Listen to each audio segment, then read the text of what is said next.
Hey everyone, today we're going to take a look at the bishop's opening. It starts with pawn to e4, e5, followed by bishop to c4. While this isn't the most common choice, it's a logical and effective way to develop your bishop early. By placing the bishop on c4, you're immediately targeting the f7 square, which is a key weakness in black's position. This opening can lead to quick development and strong attacking opportunities right from the start. Now, let's go through an example to see exactly how this idea works in practice. This game was played between Ponziani and an unknown opponent. White began with a sharp and aggressive move, the pawn to d4. It's a strong attacking idea that challenges the center. Black responded by capturing the pawn. Instead of recapturing with the queen, an option that is generally weaker, White chose a more strategic path. In this specific case, like in the famous game called the Game of the Temple, White played the knight to c6, attacking the queen. This made it risky for White to recapture the pawn right away. Instead, White advanced the pawn to e5, attacking the knight. At this point, Black realized that the knight had very limited squares to retreat to. So rather than moving the knight, Black played queen to e7, trying to use the pin along the e-file to deal with the threat and relieve the pressure. However, White followed up with queen to e2, renewing the threat and keeping up the pressure. Eventually, Black had no choice but to move the knight all the way back to g8, losing valuable time and falling behind in development. Next, I played knight to f3. This time, Black captured the pawn using the knight. To support that knight, Black played pawn to c5. White then castled kingside, and Black continued with knight to c6, a natural developing move. At this point, White set a clever trap by playing bishop to g5. The obvious and only way for Black to save the queen is to play pawn to f6. After that, White captured the pawn, and Black responded by taking the queen on e2, likely hoping to trade queens and head into an endgame with an extra pawn on d4. And indeed, if White had captured the queen, Black would have had a significant advantage due to their strong central control and material lead. But instead of taking the queen, White played pawn to f7, a quiet move that delivers checkmate in a surprisingly funny and unexpected way. By the way, it's important to highlight that in the final position, the bishop on c4 played a crucial role. That's one of the main ideas behind the bishop's opening. It often creates long-term pressure on the f7 square. In this game, Black struggled throughout because of that constant threat. Now let's move on to the second game, played between Richardson and Delmar. Once again, White chose the bishop's opening. Black responded with knight to f6, and White continued with knight to f3, one of the common and solid setups in this line. In this case, Black played knight takes e4, and White responded with knight to c3. This is an interesting idea. Yes, White gives up a pawn, but the position becomes dangerous for Black if they go for simple exchanges. In the actual game, Black did not go for the most natural continuation. But just for your understanding, if Black does capture the knight on c3, White simply recaptures. At that point, you can already see how far ahead White is in development, with more control over open lines and diagonals, giving a clear initiative in the game.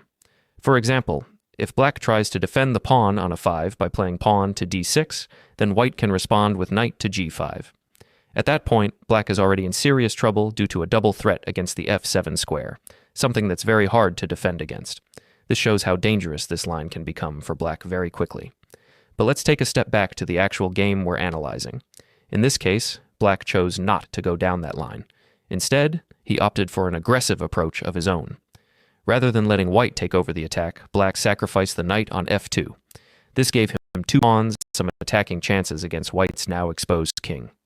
At this stage, Black had 2 strong central pawns in exchange for the lost knight, and White's king was under pressure. White responded with pawn to d4, trying to block the diagonal and slow down the attack. Black captured the pawn, and it seemed like he was baiting White into recapturing. Why? Because if White took the pawn back, Black had prepared queen to f6, attacking both the king and the knight at once. In that line, White would have been in serious danger, and Black would likely be winning. That's what Black was counting on. But White saw through the trap and didn't take the pawn.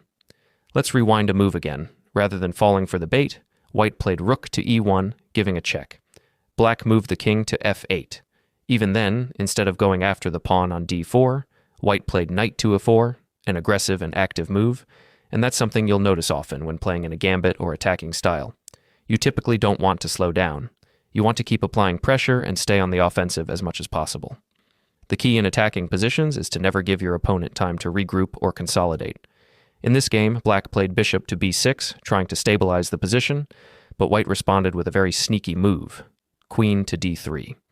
At first glance, it might seem like white was simply worried about a possible discovered check if black pushes the pawn and opens the diagonal for the bishop to attack the king. Black likely assumed this was the case and tried to take advantage by playing what looked like a strong reply, preparing to push the pawn forward. But in doing so, black actually fell into a hidden trap. White then played pawn to d5. It seemed like black was about to win material, threatening to capture one of white's minor pieces, and the situation looked pretty bad for white. But this is where things took a dramatic turn. White launched a brilliant combination, starting with queen to a 3-check. After the king moved to g8, white captured the pawn on d5, seemingly sacrificing the bishop. At first glance, it looked like white was just trying to get some material back before losing one of his pieces. Black accepted the sacrifice and captured the bishop, but now it was time for white's attack to explode. White played knight to f6 check, forcing the king into a tight spot. Then came queen to f8, another stunning sacrifice.